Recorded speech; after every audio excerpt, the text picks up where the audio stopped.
Hi everybody, and welcome to episode 34 of The Only Way is Ethics. And we've had a bit of a break again. I think due to Rewired and a number of things happening in the sector. But I'd like to introduce our next guest, and it's great to have him with us. So welcome, Antxon Caballero from Heuristik. It's really lovely to have you on with us. I think our first guest outside of the UK as well, which is absolutely fantastic to sort of have you on. So what I'll do is I'll hand over to yourself, if I can, just so we can sort of like get to know a bit about you, your background, how you got into digital health, and you can tell us a bit about Heuristik and what you're doing there, if that's okay. Sure. Thanks, Dean, for having us here in your podcast. Although I'm from outside the UK, in Bilbao we have similar weather, so we are neighbors of the rain, right? Yeah. So as you said, my name is Antxon, right, and I'm the CEO of Heuristik, right?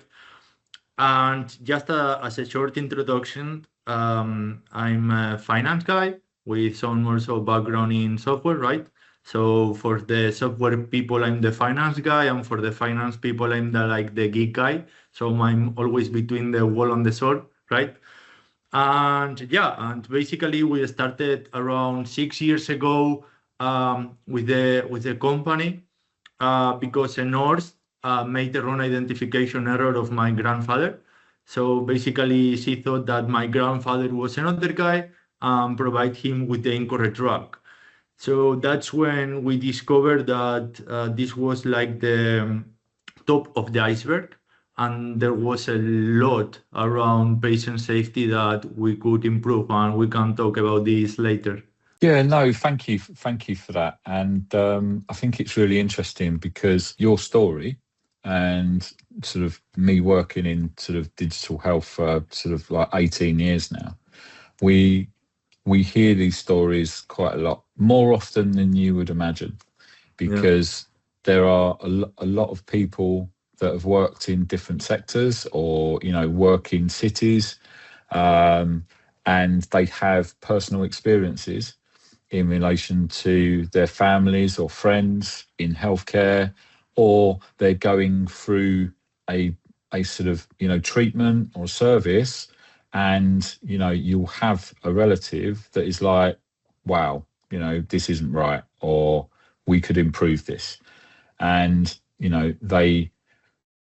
they have sort of colleagues that are working in sort of, in IT, in sort of work with technologies and sort of like or can code, and they're very passionate about it. And then all of a sudden they come into sort of like the sector, and I think that's absolutely fantastic because I think it's very driven, it's very focused in relation to that, and I think we need that more often than people just coming into the sector and saying, I've got an idea and I think it's going to work in relation, because that whole real world scenarios and complexities, which we'll talk about again sort of like a bit later as well, that actually makes it real, and it's an actual problem, or there's actual sort of like issues that need addressing. Therefore, it's an actual thing, rather than someone just picking it out of the air and just saying, yeah, let's run with this. Apologies, it's my sort of thumbs up there coming up in that.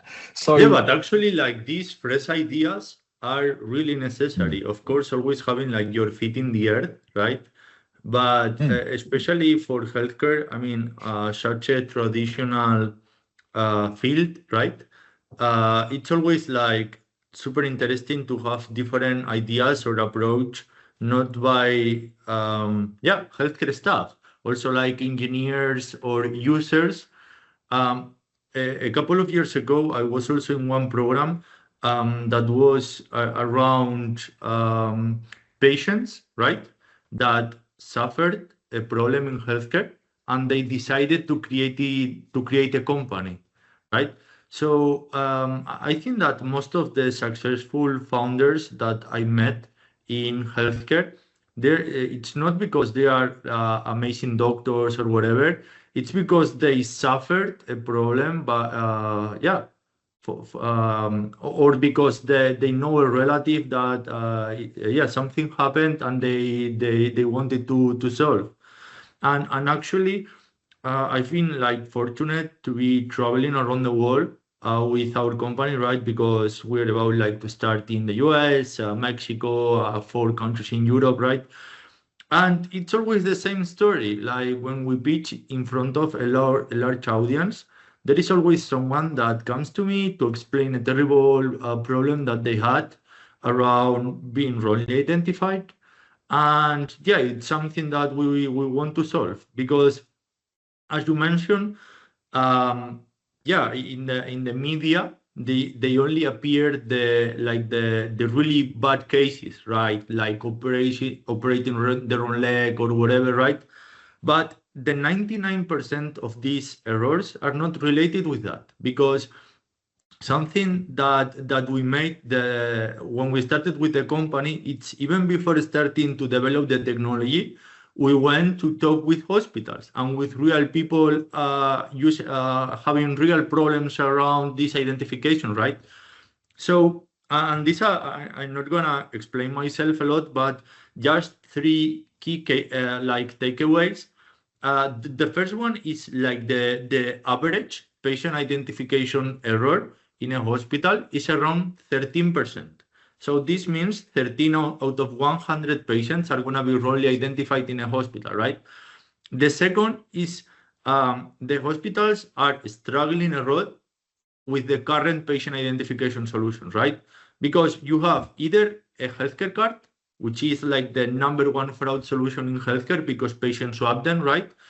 Or basically, if you are involved in a car crash and you lose your wallet, there is not a single hospital in the world able to identify you without your wallet, right? And in the other hand, the bracelets, like they have printing issues, they can provide the wrong bracelet to the patient. Then they are super afraid of putting a patient with the same name and same surname in the same room, right? Like the John Smith case, typical in the US. But not only that, in mental health, patients are taking the bracelets off because they do not want to wear them and they fight with nurses. So there are like a lot of situations. Well, actually, also before entering the operation room, they take the bracelets off just to make blood transfusions or stuff like this. So there are like a lot of situations where the current solutions are not working, right? And that's why we decided to step up and to create a software that is able to identify and manage patients with fingerprints and AI. So basically, we link your fingerprint to your medical record. If it is online, if it is on paper, sorry, we cannot do anything yet. But and actually, we've demonstrated in 2 hospitals that we are able to identify 100% of the patients correctly. That's really interesting, and it's absolutely amazing that you can do that. And what you've just talked through as well is, commonplace across any hospital, any healthcare sort of organization as well. Because, and I know personally as sort of like, because the audience knows me as a nurse, sort of, 30 odd years, 34 years or so. And I know, Antxon, that we would, if that bracelet or wristband was in the way when you're doing stuff, we just cut it off. Just as a nurse, you just cut it off, get on with whatever you're doing, and in your head you're like, all right, I need to get a new one for the patient. So, but then you get called away to do something else, and then sort of like, and the day goes, your shift goes on, and you haven't replaced that. Yeah. Patient may be confused, may have dementia, may have sort of all different sort of like, in relation to that, they may be, they may lethargy, etc.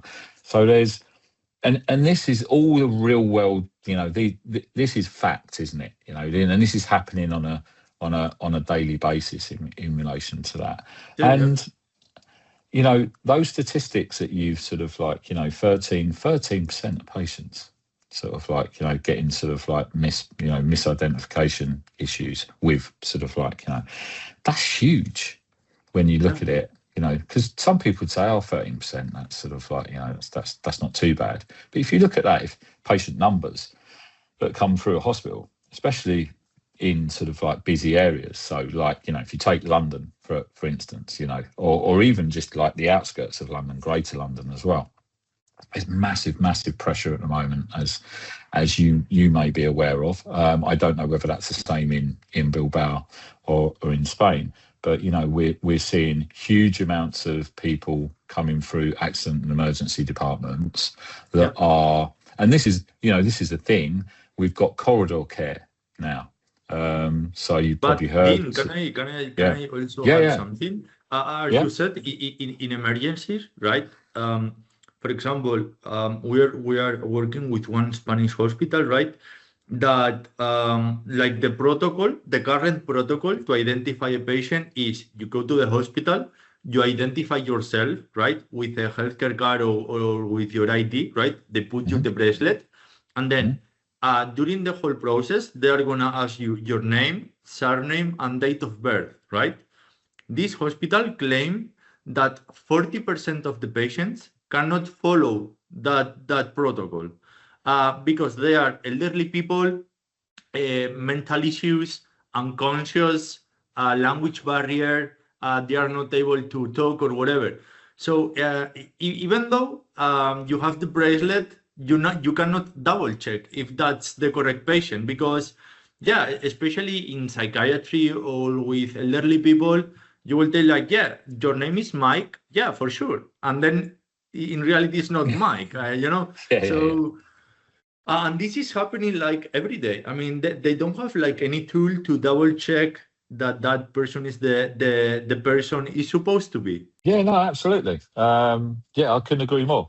And look, I'm a big advocate of sort of like technologies and sort of like, whether it's biometrics or whether it's actually sort of like, look, we've had over the years, haven't we, this talk about sort of like, chipping sort of like people and sort of like, under the skin, etc. and stuff like that. Then we start, and look, and it starts up sort of like, doesn't it, the whole argument and discussion around sort of like,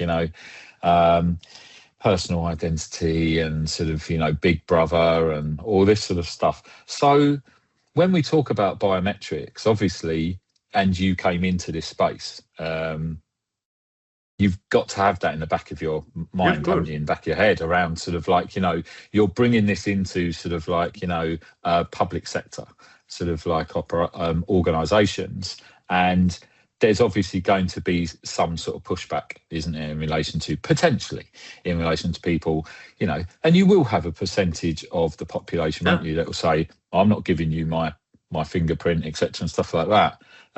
But interestingly, and I'll let you come in after this. So recently I've been to New York, and we've been to Hawaii as well, and you have to give your fingerprints, through, you don't have a choice. You come into it's like, if you don't, and I saw a guy in front of us that was like arguing and the guy said to him, sir, it's either you do this or you get back on the plane and you go back to your own country in relation to that. So it's sort of like, it's quite interesting, isn't it, that we'd argue the toss and say, I don't want to give a health organisation that wants to treat me for my fingerprint, yet when we go on holiday somewhere, we're quite happy to just go, there you go, put your hand on the thing and like, you can take my prints.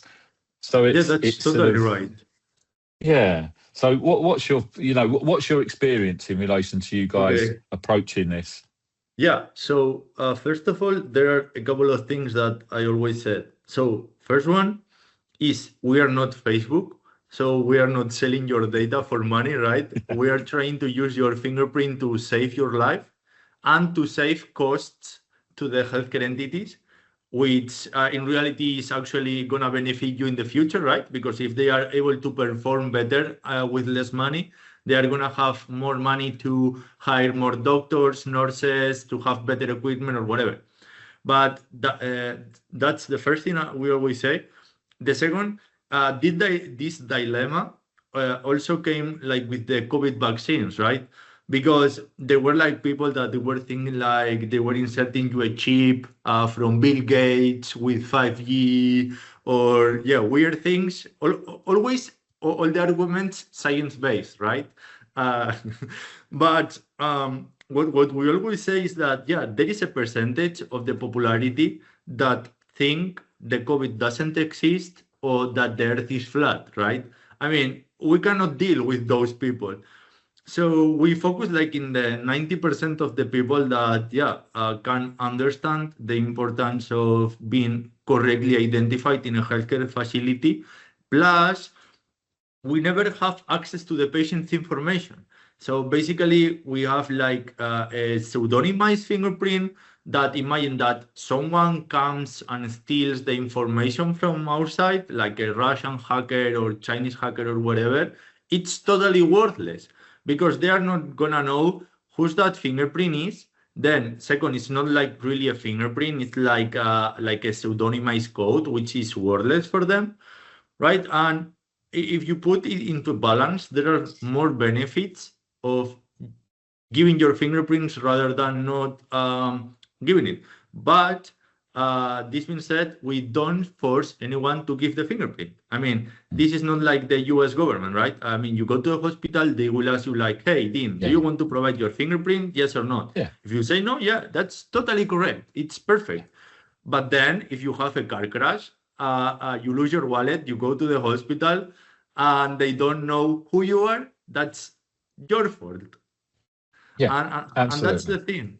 Because and it's not just that, because I can tell you an example with one hospital that we are working in Spain, right? There is like this Chinese guy, right, that went for surgery to the hospital, right? And they discovered that in his medical record, it appeared that he went to the gynecologist. I mean, but he's a guy, it's impossible, right? So they discovered that this guy was sharing the medical record with his wife.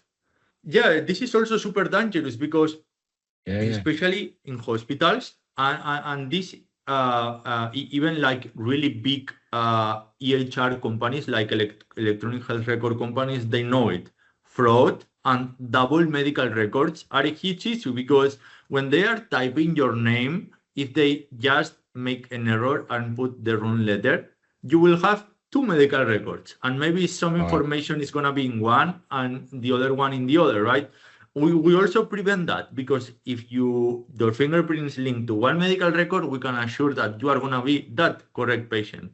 And also for insurance companies, like to provide fraud, drug addictions, for example, in the US, to painkillers or stuff like this. I mean, if it's not just about identifying, it's also about verifying that you are the guy you are supposed to be. And yeah. Actually, in Spain, we published in our LinkedIn about this, but there were like a couple that were saying that there were people, oncology patients, just to receive those oncology drugs for free, so then they could resell them. Because in Spain, as in the UK, right, we have free healthcare, so we don't pay for our drugs and everything. But people are taking advantage of that, which is paid with your taxes. And that's not right. No, absolutely. It would be really, really good for you to, and just for the audience as well, Antxon, you spoke about the sort of like pseudonymization of, and the sort of, just to sort of maybe talk a bit more about that in relation to heuristic and what you do within that sort of safety aspect of, to make sure that data is protected, if you can. Of course. Yeah. I mean, first of all, we are regulated under the highest standards, like in privacy, right? Of course, GDPR in Europe, which is the hardest one around the world, because in Europe we are experts in regulating things. And also around like 27, like the ISO 27001, and in Spain, like the ENS, which is basically like the highest security standard to work with public hospitals.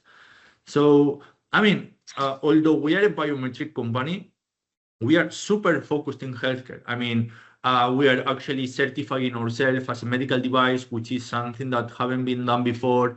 I mean, we are developing this technology exclusively for healthcare. Brilliant. And this is not just about a claim. It's like the how we operate, our procedures, our security standards, our quality standards, and how we treat our solution. No, that's absolutely fantastic. So, but in relation to that fingerprint, then you were saying about sort of, you know, if hackers did come along and sort of like, you know, Yeah. grab that information, then there is sort of how do you maintain that sort of, you know, yes, there is a relationship between that biometric and the patient, but how do you make sure within the sort of like, you know, within the security that, you know, if they were to take that information, that they couldn't then use that? Yeah, I mean, first of all, imagine in order to, yeah, if they obtain your fingerprint, right, the only thing that they will have is like kind of a pattern, right, that is worthless. Yeah. But imagine there is like one ultra hacker that hacks everything, obtains a fingerprint or whatever, which is almost impossible. But you know, in this world, everything is possible, right? It has like your fingerprint image. It's totally worthless because what's like the main thing that he can do? First, if he creates like a kind of a fake fingerprint to go to the hospital, our sensors have live detection, so it's not gonna work. And and second, the only thing that there will be, I mean, yeah, it's impossible. I mean, basically, they are only gonna be able to fake a fingerprint, but they are not gonna know the owner of the fingerprint. Even if they fake the fingerprint scanners have fake detection, and they are certified by FBI. So it's pointless. I mean, for them, it's better to send you like an email faking that they are like a kind of a king of Africa, that they need a couple of $1,000 rather than stealing the fingerprints for us. Yeah. No, absolutely. And it's great, isn't it? But I think, why has it taken so long for us to get to this point, do you think? Because we've been using biometrics for years. And, you know, why are we not seeing this readily available for like, you know, for the last however many years in healthcare? Two things. First one, because the technology wasn't ready enough. So if you think about this, imagine in a rainy day in the UK, you are trying to unlock your iPhone with the fingerprint and it's not working because your fingerprint is wet, right? That's first thing, right?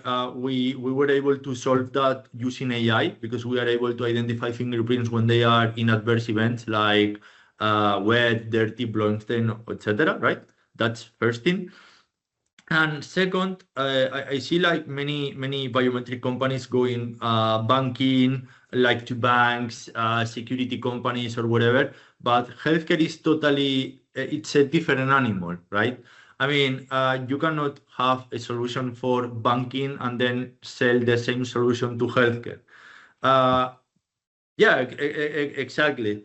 So that's why, I mean, it haven't been so far like a specialized healthcare biometric company, and that's us.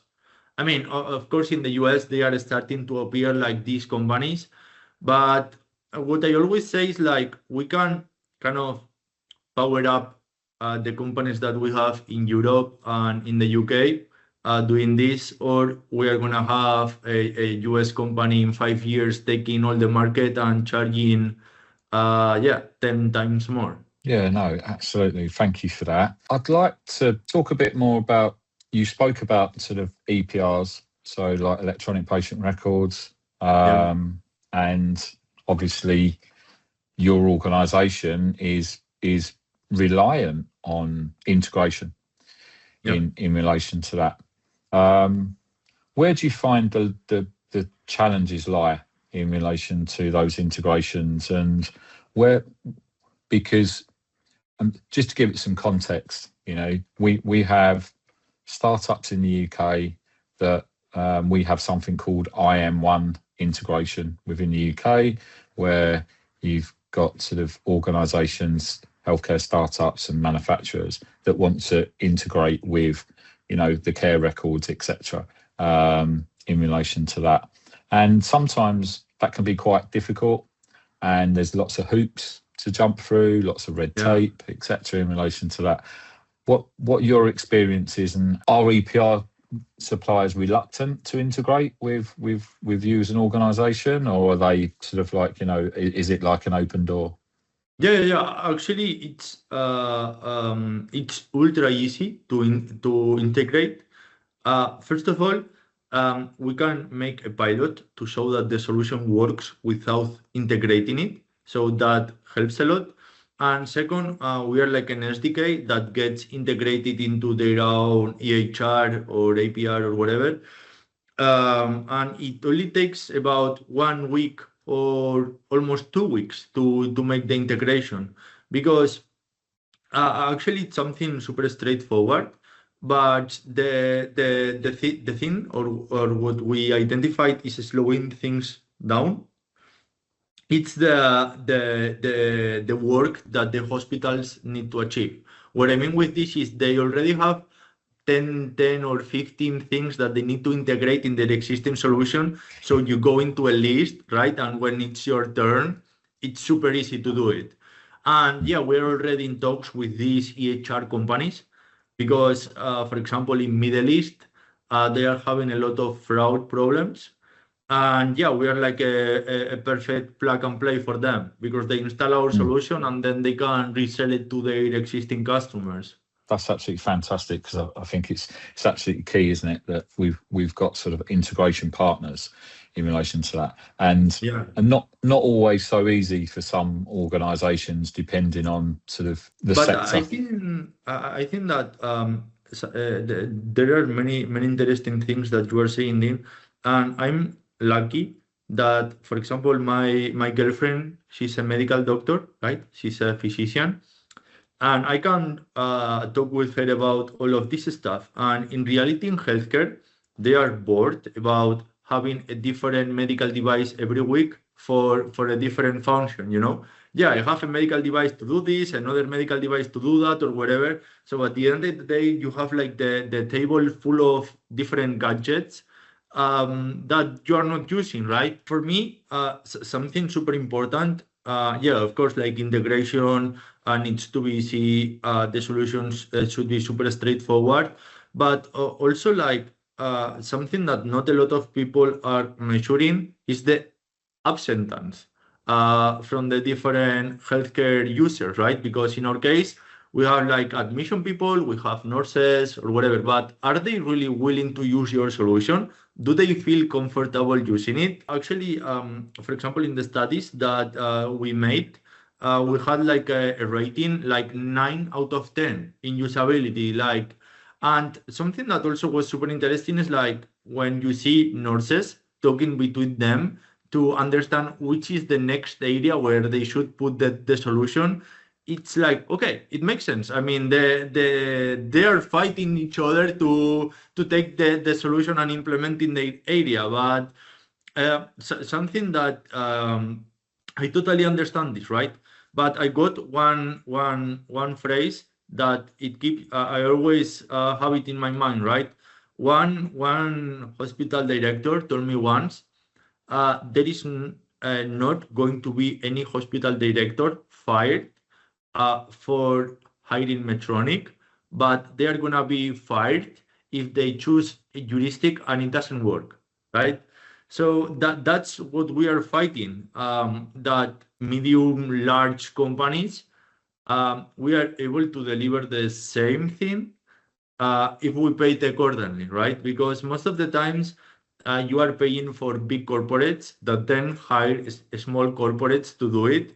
And there is like a lot of money wasted there, when in reality, you can invest in the local companies or companies that have similar values, right? For a price. and help the environment, because there is not gonna go any startup out of business if they have 100 hospitals in their portfolio, right? Yeah. Because and that's the tricky part, because if everyone want to implement the solution, but they don't want to be the first one, or they want you, because there are many startups that they create a fantastic product, but they are not able to sell it to hospitals because they don't build the trust. So they go through Medtronic or any big company. Medtronic takes like a 30 or 40% cut of every sale. So now the hospital is paying more. The startup is winning less. Medtronic is winning more for the same solution that the same startup is selling to the hospital, right? Just because they feel, that nothing is going to happen because they are buying into Medtronic, you know? It is sad in relation to that, but I think a lot of these big corporates, they feed off that type of opportunity in relation to that, and we see it. We not just in the example you've just given, but we also see it in relation to EPRs as well, and EPRs that don't, some of the larger EPRs in globally that don't play well and don't integrate well and don't share data in relation to sort of third-party systems, etc., and stuff like that. And in that respect, sometimes I don't think some people realise, and maybe some people in the audience as well, that can destroy third-party systems if they're smaller organisations and they are Yeah. very reliant on that data for their systems to operate and for the ongoing enablement of care, and it can just put them out of business in relation to that. But these big Yeah, totally. corporations, they don't care. They don't care about that in relation to that, whether it's a good system or a bad system in relation to that. But talking on that point, lots of healthcare organisations and healthcare communities have very fragmented sort of systems in relation to, lots and lots of, on average in the UK, any one given trust would have upward of 250 digital health systems. So wherein lies your challenge in relation to sort of, trying to get sort of as many of those systems on board, or is the heuristic sort of, system potentially the sort of the answer in relation to joining up all of those systems and sort of focusing on that challenge of right patient, right data, right time in relation to the delivery of care? Yeah. And this is actually something that doesn't make sense, right? Because, for example, if you are in the north of the UK and you go to the south of the UK, right? And something happens to you, the information is not interoperable, right? And that's crazy. For example, in Spain, if I'm not mistaken, I think that we have 17 community autonomies that each of them have their own medical records and they are not shared between them, right? Even between the private and public hospitals and stuff like this. But Yeah. I think that we are going that way, right? Because you said there are many hospitals that they have their own EHR or whatever, which is not shared with the others. In the beginning, we are focusing, instead of going one by one, we are targeting groups, right? Of course, if the hospital is smaller, we don't care. We can also go there, right? But something that it makes sense is that we have the key of a unique identifier. What I mean with this is like, imagine if in 10 years, the UK creates like a shared medical record between all the UK, we have the answer to a unique identifier, which is the fingerprint. It's just about linking that fingerprint to that medical record. In Europe, there is a plan for 2030 to create, which is called short medical records. It's just all about like your allergies, drugs, or whatever. And if you put the fingerprint link to that, imagine like a German guy can come to Spain on vacation and go to the hospital, put the fingerprint, and get identified. That's like the ultimate goal, but we are not there yet.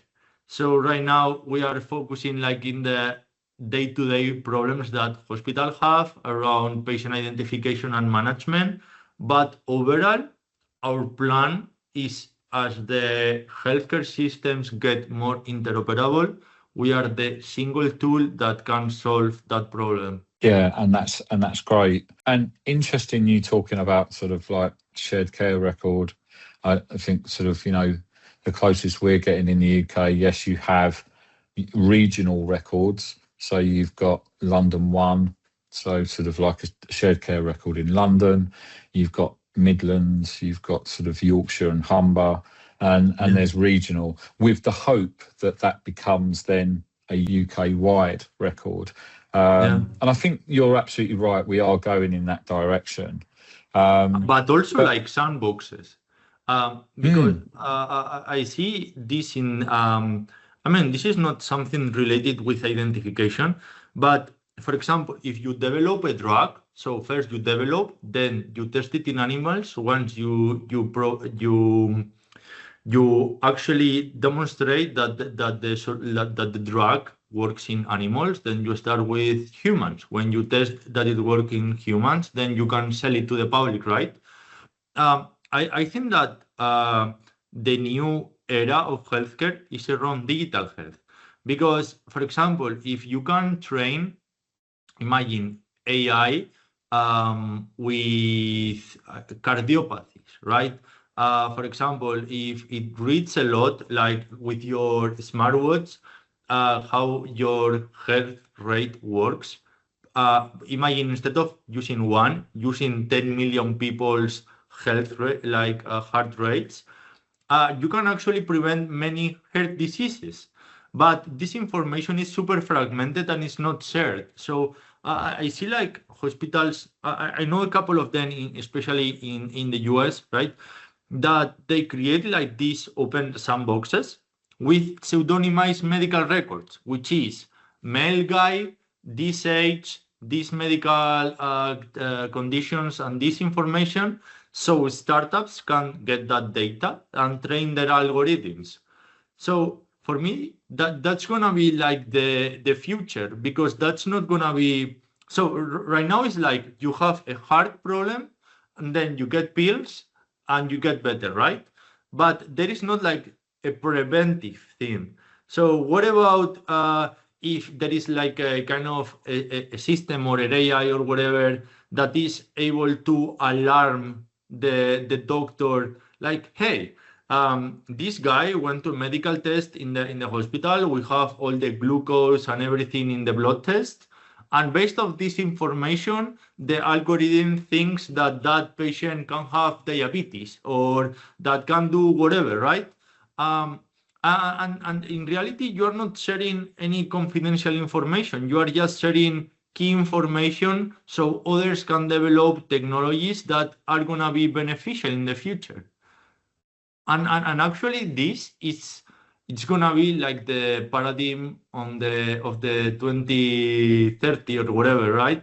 Which shared data are you gonna be able to, for example, in Spain, right? Like the digital health part of the government are already making like Google Forms and kind of, yeah, asking the population if they will be if they agree to provide some data of the medical records to make these kind of trainings of AI and different healthcare solutions. I don't know. Well, I think yeah, no, absolutely, and it's great sort of talking along these lines because, like, we've now gone into the area of AI, and I think there is. So you guys use AI. You mentioned within sort of like within what you do. Yeah, for the fingerprint identification. Yeah, and it's a very specific use case, isn't it, in relation to that? So sort of like from a risk perspective, but we are seeing sort of like now more sort of big concern about building trustworthy AI ecosystems in healthcare, isn't there? Because people, Yeah. You hear all the time, about sort of bias, transparency, explainability, drift, hallucinations, etc., and Yeah. stuff like that. So But where that's are a we? type of AI, not all the AIs. So No, yeah, yeah. absolutely. The, I the, agree the, with you there. yeah, But the thing is that, yeah, sorry, no, go ahead. no, sorry. It was just a sort of like, the point of, I know some of the general public, if you're coming in and, people see what goes on in society, or they watch these films, don't they, and stuff like that, and they get their own perception of stuff. Yeah, yeah. So when someone's like sort of, putting their eye to a sort of and getting retinal scanned, or they're putting their finger on her and they're getting scanned and all this Yeah, sort of yeah, yeah. stuff, and there's all these connotations, isn't there, of sort of like, oh, what's happening there, and what have people got access to, and what's it actually doing, and can they take my fingerprint and can they clone it, and sort of all of this sort of stuff. So I think it brings in, doesn't it, a lot of complexities that we need to consider in relation Yeah, yeah, to sort of correct. like these For, records. for me, for me, the right question to ask is, what's more scary? That the doctors or nurses use AI, or the doctors are burned out of what, like, taking care of millions of patients, and they are not able to treat you as you deserve. Because if you think about this, we live more.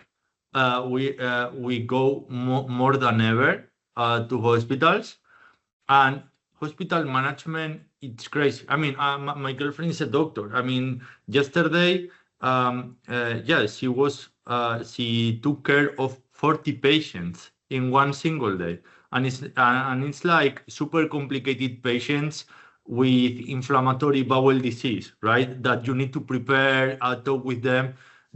She only has, well, by law, or like the schedule for the hospital is 10 minutes per patient, which is impossible, because with some of Yeah, them it's it takes crazy. like 1 hour or whatever, even explaining Yeah, different. Imagine that you have like Crohn disease. That's yeah. not a 10-minute conversation. It's like No, you need to explain many things, right? So that's the new paradox in healthcare, because we are too many people, there are not too many healthcare professionals, and every tool that can help the healthcare entities with their work is welcome. And this is also like, for me, super important, is there are three main things that every technology adopted in healthcare needs to follow, right? Easy to use, of course, efficient, right? Like that, of course, it works, like the performance is the adequate. You need to test it, show that it works, right? And cost efficient, because if your solution doesn't save time and money to healthcare entities, hospitals are not going to invest in that technology, right? But of course, it takes time until you have all of these papers. That, by the way, we are working in the first multicentric study in the world to demonstrate that the fingerprint technology saves time and money to hospitals and also improve patient safety. Um, but yeah, I mean, that's the game you are playing at. Unless you demonstrate this and you are able to work with the big guys, it's gonna be super difficult. And yeah, and that's the questions that everyone should be asking to themselves. It's not like, yeah, the AI is gonna conquer the world. It's like, okay, are the people without AI going to be able to achieve what we are expecting them to achieve? no, you're absolutely right. And I think I say to all of our clients now, sort of manufacturers, and to sort of, let health organisations know that in 5 years' time, I think all health technologies will have some aspect of AI involvement. You just can't get away from it. Yeah, yeah, There is no, because those manufacturers that aren't doing it, it's people are even asking the question now, why aren't you doing it? People think, people are like, well, you should be in relation yeah, to yeah. that, health organizations, etc. And I think it's really interesting you putting that case forward, because we would think, looking at the statistics, 13% of patients misidentified, 40% of patients can't follow positive patient identification processes due to their presentation or their comorbidities, etc. and that. Then surely it's a no-brainer that biometrics and what you're doing should be everywhere. Yeah. In relation to, but we still see, don't we, people introducing fantastic sort of opportunities that they're just not taken on board, or they're not being taken on board quick enough in relation to what we're doing. Because, for example, the Theranos case, the Elizabeth Thorne, the case in the in the US, that they were cheating because the solution didn't work in healthcare. That company, I think it was valued in 6 billion. They have the FDA approved to make like the blood test, and it didn't work. And there were a lot of hospitals using it. The thing is that she built the credibility, so hospitals were buying her technology, although it didn't work. And this is like a conversation that I had with a friend of mine, because of course we are demonstrating that our technology works. Developing the technology, right, raising different investment funds for the solution. And then you see like these people that are raising money all over the time, but they don't have any product or any kind of proven thing. And my conclusion is like the people that we are working in our company every day, we don't have time for that. So especially at the beginning, we are like so busy with the product and hiring the right people and doing the right stuff that we don't have time to market ourselves as the people that are not doing it, right? So it's kind of concerning, because of course I need that time, but I don't have it right now. So that's also like a kind of a thing to think about, because there is like a kind of there are different steps, right? And until you go to step 10, you are not, hospitals don't even want to take a meeting with you, right? Until you show them that it works, that it has been implemented in another hospital and stuff like this. So, you can do the easy way or the hard way, but the easy way, like shortcuts never work, No. And that's you're the thing in healthcare. Because and this is something that a lot of people like. I'm sure you've seen this many times in San Francisco, especially, like fake it until you make it. In healthcare that doesn't exist. You cannot fake it. You need regulation. You need to prove that it works in real healthcare environments. You need KOLs behind. So.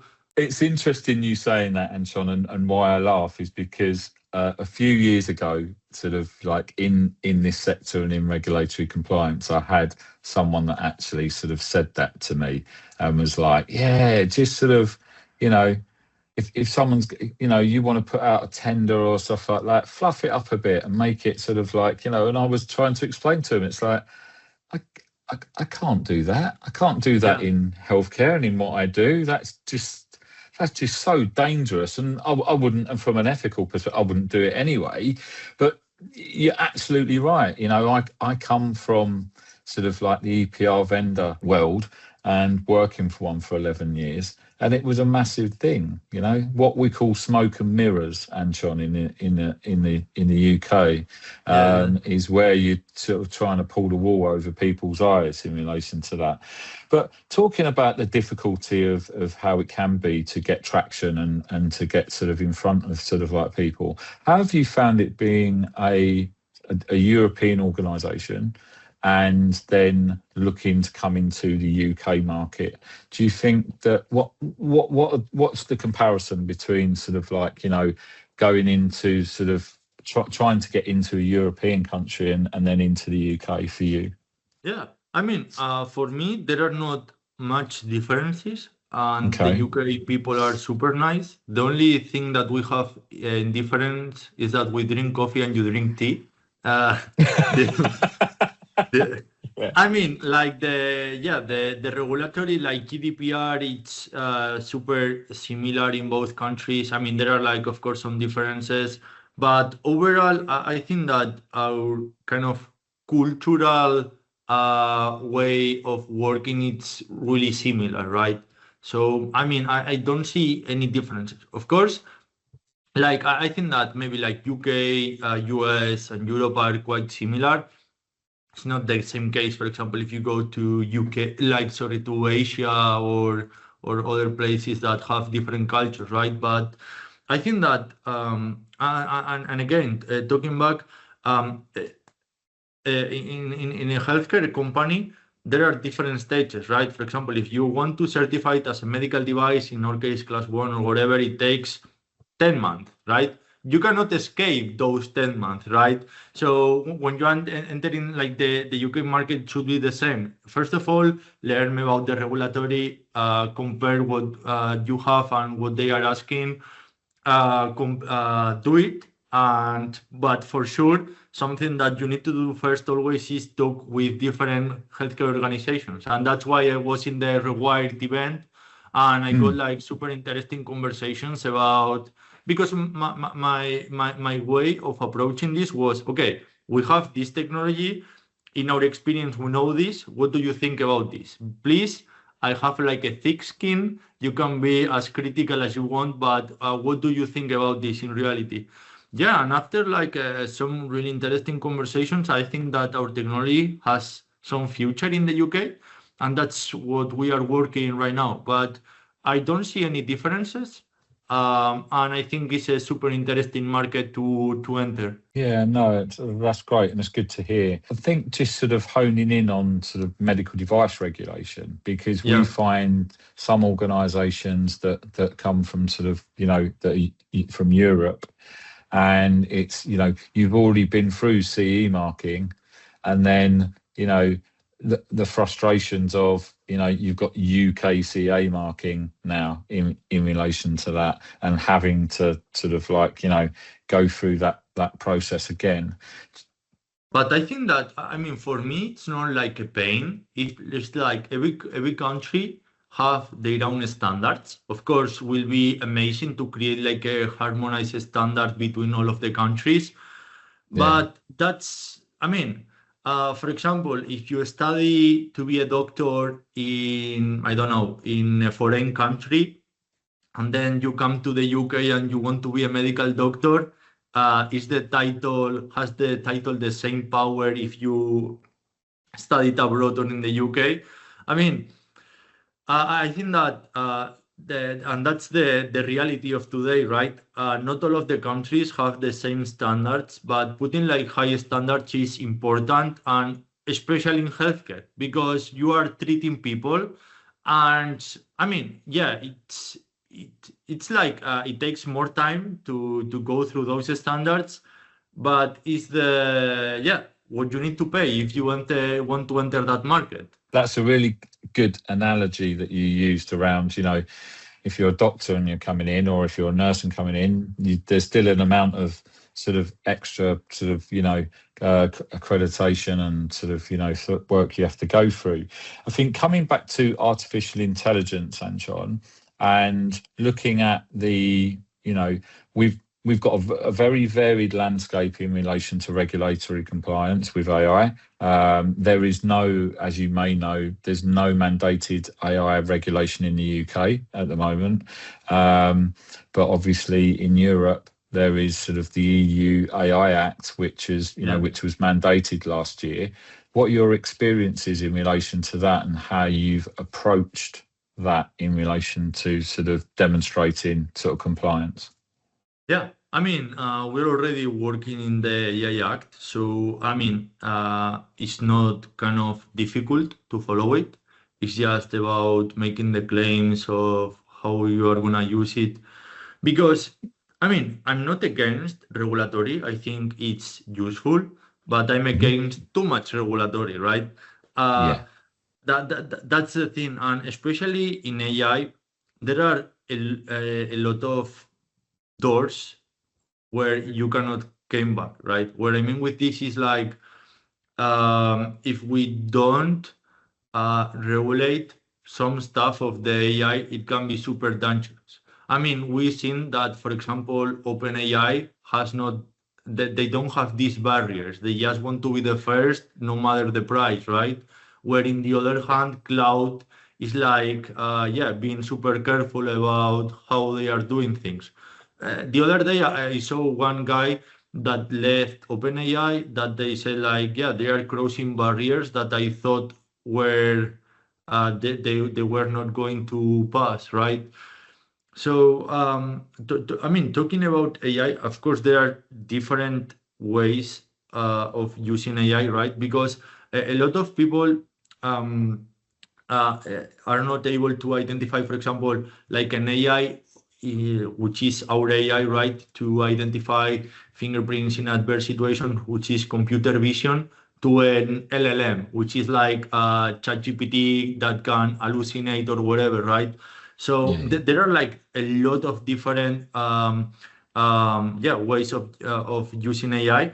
But for me, which is super important, is to have people in hospitals that are able to understand it and implement it. Because what I mean with this is that, for example, if you will, we had all the different cases, right?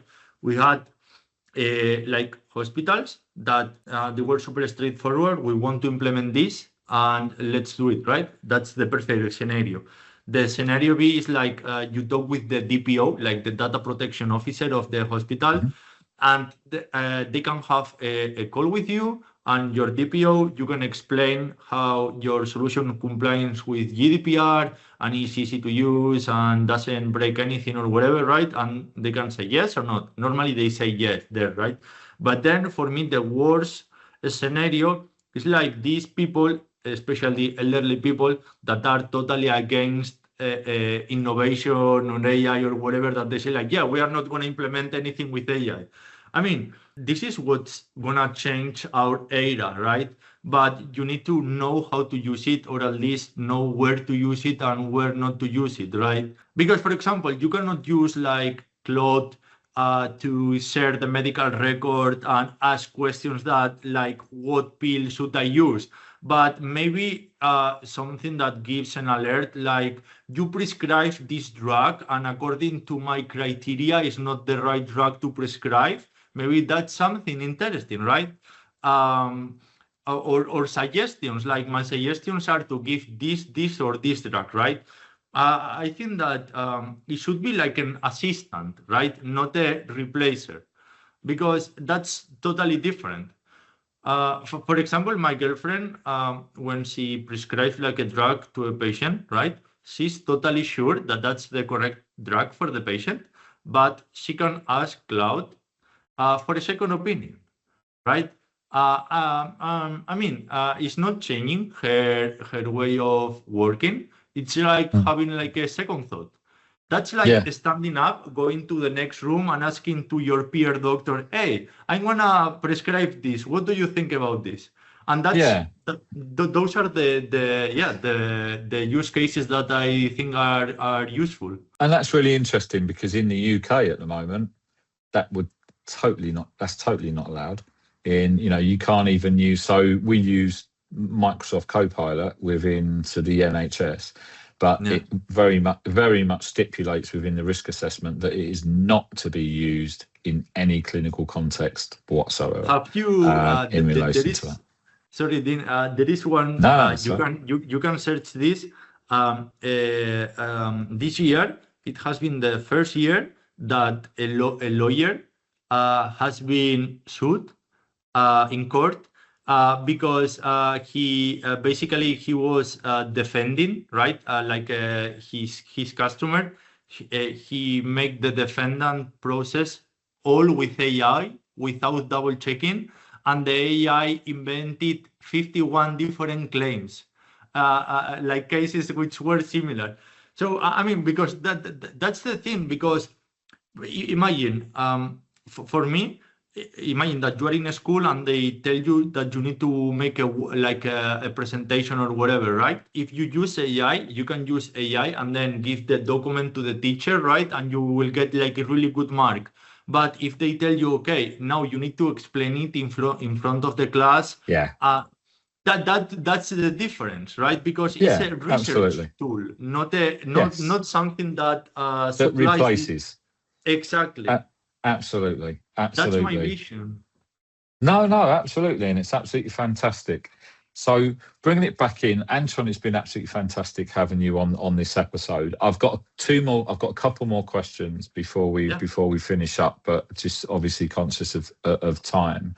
So identity versus privacy, where do you think the line is in relation to we're going down the road of all these sort of like biometric technologies, etc., and stuff like Of that? course. Yeah, I mean, for me, there are two different poles, right? The first pole is right now, right? Or like a place where you have your right not to, not to have any kind of identification system or whatever, right? But in the other side, that's China with cameras, with face recognition, like tracking the whole. That's totally wrong, right? For me, it should be like in the middle, like you go and you have your right to say yes or no. I mean, that it should be like a right to declare that you are Yeah. against that, right? And Yeah. and that's what also GDPR says. Of course, you need like a consent, and second, it needs to be proportional. What I mean with this is, for example, if you go to the supermarket and to pay, the weekly food that you pay, if they oblige you to pay it with your fingerprint, it's not it's not it's not proportional, right? But if you are in a healthcare environment where an identification can cost your life, it's proportional. Yeah. And that's the thing, because nowadays we unlock our phones with the face or with the finger or stuff like this. But I think that something that we never need to to forget is that we have rights. So we have the rights to say yes or not. Yeah. And of course, second, that it needs to be super proportional. If we don't have this proportionality, it's never gonna work. Yeah. No, that's fantastic. And lastly, for you, so what does good look like for digital health technologies in 5-10 years time? Sorry, putting you on the spot in. Yeah. I mean, for me, it will be fantastic to have a totally digitalized hospitals where healthcare staff just focus on treating patients. Because and this is something really big. Around 70 or I think it was 60 or 70% of the time, healthcare staff are with paperwork, making calls, or things that do not matter. I mean, of course they matter, but an AI Yeah. or a Yeah. software can do it. But what about if you enter the hospital? Everyone has a smile in their face because they don't need to go through bureaucracy or 10 different papers to give you the operation day or whatever, and they just can focus in you. You arrive, hi Dean, how are you doing? They have time to ask you all the questions, to write it down or to whatever they need to do, but people just focus in people, not in computers or in technology, because the technology, it does it by itself. You arrive to the hospital, you put your fingerprint, you sit down, they call you like, hey Dean, go to the operation room, they identify you again. It's totally automatic without printing bracelets that create plastic identification errors. I mean, And it is. It just seems so straightforward, doesn't it? It seems so simple, but yet we like to complicate things, don't we? In life, unfortunately. Antxon, it's been absolutely fantastic having you on this episode. Thank you ever so much for joining us. We could go on for a lot longer, chatting for about sure. this, and I'm sure we will sort of have you back on the podcast as well at some point down the line to update us on what's going on. For the audience as well, if you want to get in touch with Antxon or you want to know more about Heuristik, then obviously we'll put the episode out and we'll put contact details as well for Antxon. And again, thank you ever so much. It's been fantastic having you on, and thank you to the audience for listening. And we look forward to you joining us on the next episode of The Only Way is Ethics. Thank you. Thank you, Dean. The pleasure is mine. See you soon.